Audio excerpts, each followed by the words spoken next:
Hello, I'm Amara Jones, and welcome to Caffeine TV, your daily video news brief, here to take you through 3 headline numbers in just 3 minutes, giving you a different take on everything from housing policy to the Real Housewives. Speaking of housewives, we learned that the mother-in-law of Real Housewife of Atlanta cast member Kandi Burruss passed away suddenly yesterday from a stroke, and Kandi's one of our favorites, so we sent Kandi and her husband Todd our condolences. The first number up today is 4, which is the number of secretaries of defense that President Obama will have had if, as is widely reported, he nominates Ashton Carter to be his new Secretary of Defense. And if Mr. Carter is confirmed by the Senate, that would make him Obama's 4th, and that would be the most secretaries of defense that any president has had in history. Now, Carter formerly was the number 2 at the Defense Department under President Obama's 2nd Secretary of Defense, Leon Panetta, but the current Secretary of Defense, Chuck Hagel, announced his resignation under pressure from the White House, essentially because, as we've spoken about here before, our policy against Iraq and Syria, ISIS specifically, is a hot mess, and Hagel blamed the White House for it, and the White House blamed him for it. But guess what? When the President of the United States is your boss, it's going to be your fault. Now, President Obama has not had it easy when it comes to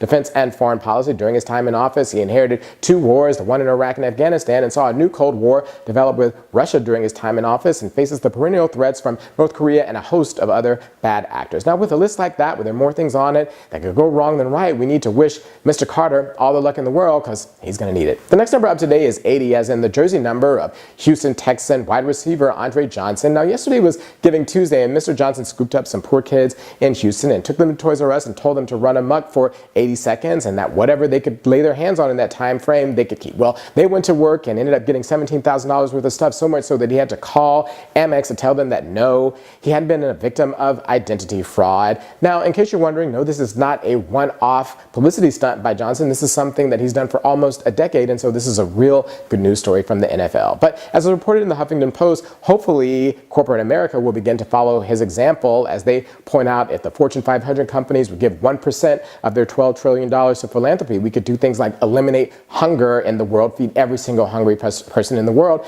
and also eliminate homelessness in the United States, among other things. So let's hope that a CEO saw that and got really motivated by his example. I was motivated by his example in another way, and I started playing with the name of Andre Johnson and Amara Johnson, but then I figured, no, I just keep my maiden name.